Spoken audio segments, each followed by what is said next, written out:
How we doing, everybody? Jeff Joniak and Tom Thayer, and welcome to Bears Game Preview. The Dallas Cowboys next on the agenda for Week 8. A good old-fashioned noon start, a string of those coming up. But the Bears are back on the road, Big Tom, after a thrilling win as they take care of business against the New England Patriots, beating an AFC opponent.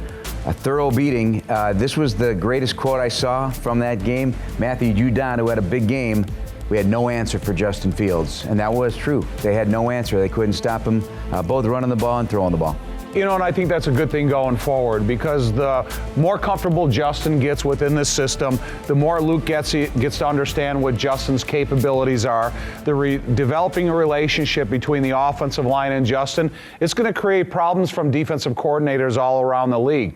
Because if there's space between Justin and the defender, he can make you miss. And then he can turn a 5-yard run into a 50-yard run. For the greater part of that game, I think that will be transferable. The poise. I mean, there were guys approaching him, his eyes were still looking downfield to make plays, and he did. I think of the Cole Kmet play. I think of several plays on the perimeter where he was moving and looking and throwing, and guys were coming at him, and he just kept on going. Right, but there was enough changeover in the type of protection, where Justin was throwing the ball from, who was he handing it off to, what receiver was he looking for. So it's not like they were one-dimensional. It was a complete guessing game. Once the defense was called from the sideline, and then the whoever called it in the huddle, then every one of those guys had to fulfill their obligations, and they can get off balance. They can get out of position. So let's keep moving this thing forward. I love the two back, and I certainly love Blasingame in there. Yeah. Working him in different ways, not just lining up directly as a traditional I formation off a wing, and then getting in there and sideswiping guys in the blocking game. You know, he comes in like a wham type of approach, like a tight end. Got to give a tip of the cap to the Bears defense, too. Again, second half, they're outstanding. They're not giving up points. What do you attribute this to? You know, I think they can play really stingy defense in the first half of the game. And then the coaches up in the booth and down in the field, they kind of recognize what can they replace a defense with? What type of adjustment can they make in the defensive backfield? What type of rotation can they keep fresh bodies up at the line of scrimmage? I think it's just a great combination of the coaching relationship between the upstairs coaches and on the field coaches. They're able to relay messages to each other, and within that 12 minutes, incorporate a couple of adjustments. It's not like they're making wholesale changes. They're just adjusting to what the opponent is offering them. Only 4 first downs and 87 yards allowed against New England in the second half of that game. All right, let's take a look at the Dallas team. I'm going to start on the defensive side of the ball. That's their strength. Their offense is still a work in progress. However, that Micah Parsons is something else. He wears number 11. You can't miss him. He's a ball of fire. He's got wheels on him. He's a big dude. And that's just one of the front 7 that's impressive. Overall, we're talking about the number 2 scoring defense in the NFL, and they take the ball away, and the number 1 sack team in the league. But you know, Micah Parsons has a Lawrence Taylor effect. Yeah. You have to recognize where he is, who is he rushing against, what protection have you called in the huddle, and how does that formulate against him? Is it an individual block against Micah Parsons? Are you sliding to him? Are you rolling away from him? So you got to do a little bit of everything. You have to have some aggressive cut blocks against him by the offensive tackles. You have to have those wham-type movement blocks by Kari Blasingame in all of the tight ends. You got to be able to try to misdirection him, where you give that double back fake going one way and have Justin roll in the opposite direction. So there's a lot of different ways that you can avoid him, but eventually you're going to have to attack him. It's not going to be easy, but it has been done. He was matched up with Penei Sewell, the fine tackle at Detroit. Only had 1 pressure in the game, but he still showed up on tape because he goes downfield. He keeps coming. You're not going to quiet that guy down. He could be coming up your backside if you don't watch it. So there's a couple other guys too that pop. Obviously, DeMarcus Lawrence, number 90, and Dorrance Armstrong, very good player there, number 92. Yeah, they're good up and down the line of scrimmage. They run a lot of really good line stunts too. There's one, Micah Parsons is lined up outside the left tackle, and by the time he rushes the quarterback, he's rushing from basically over center. So when you get those twists and those different types of line stunts that they can run it because they have the athletes on the line of scrimmage. They're powerful, they're talented, and it's something that Chris Morgan, the offensive line coach of the Bears, is going to have a plan in place for his offensive line, how to combat what defensive line of Dallas is doing well. Impressed with Dan Quinn. He's got a great reputation in the league. They're taking the ball away. They got 12 takeaways, 7 interceptions, and of course Trayvon Diggs is all over the place again. This is an interception leader a year ago. He's got 3 again for these Cowboys.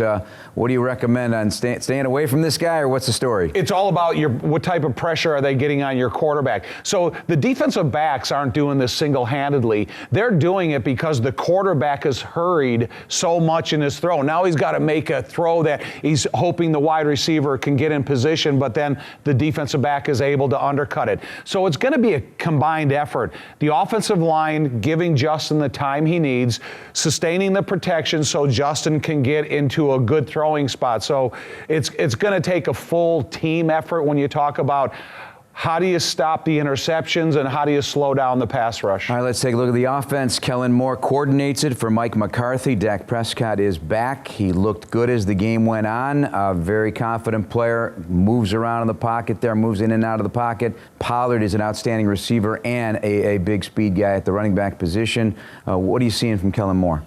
You know, Kellen Moore, you think of the transition he made between the 2 quarterbacks this year. Started with Dak and then went with Cooper Rush and then came back to Dak. And he kind of formulated a plan for each of them. You know, Dak Prescott had a bad thumb, so he never lost his conditioning. His legs haven't been challenged. So he's going to be an athlete playing quarterback. He's got a good relationship with CeeDee Lamb. He's got a good relationship with his tight end. So if he gets the protection that he needs, Kellen Moore is going to give him the opportunity to work the width of the field and run it if he has to. It's going to be about the versatility of the Bears defense. Well, since Michael Irvin, you always got to look for the number 88, you know? Yeah, so, yes. yeah, they got an 88, and that is CeeDee Lamb. Yeah. He is their leading receiver. He's good. He's got a good relationship. He's super confident. You can see him run routes downfield. And he'll run routes downfield with his back to the quarterback, puts his hand up, and he expects the ball to be there. Super impressed with the Bears special teams unit. Got to give them a thumbs up, from the punter to the success of Cairo Santos to these young bucks. You know, Sterling Weatherford had himself a nice game, a couple of tackles in the win over New England. They're just doing a great job. That's one thing we're going to keep an eye on. Now, let's go to your top players for offense. What are you looking at this week? You know, it's going to be hard not to look, to me, for the offensive line, because they had some inner shifting in the offensive line. So now they have a little bit of footage on Schofield. They know that Sam Mustipher may be in there at center, depending upon the injury of Lucas Patrick. We don't know that right now. But when you look at what that defensive line can provide from Dallas in that type of environment, it's going to be about the offensive line. And I know I probably sit here with regularity, talk about the offensive line. Most important. But when you take everything into consideration, how you got to protect Justin, what you got to do for the running game, how you got to hold off the pass rushers, to me, I'm still looking at the offensive line. All right, I'm going to go with Justin Fields because they talk about it. Coach Eberflus talks about it.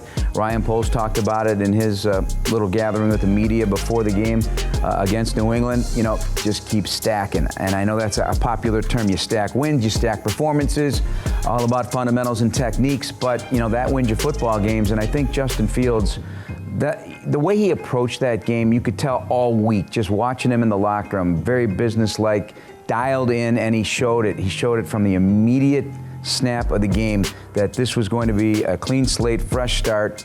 I feel that confidence brewing in him. How about defensive side of the ball? You know, again, I know I went with him earlier this year, but I'm going to go with Nick Morrow again because I like what we're seeing out of Roquan Smith. I think last night you said he's averaging about 12 tackles a game. Yeah, it seems like that's his hot number, tackler. When you look at their tight end, you look at their 2 backs that, you know, Pollard catches more passes than Zeke, you know.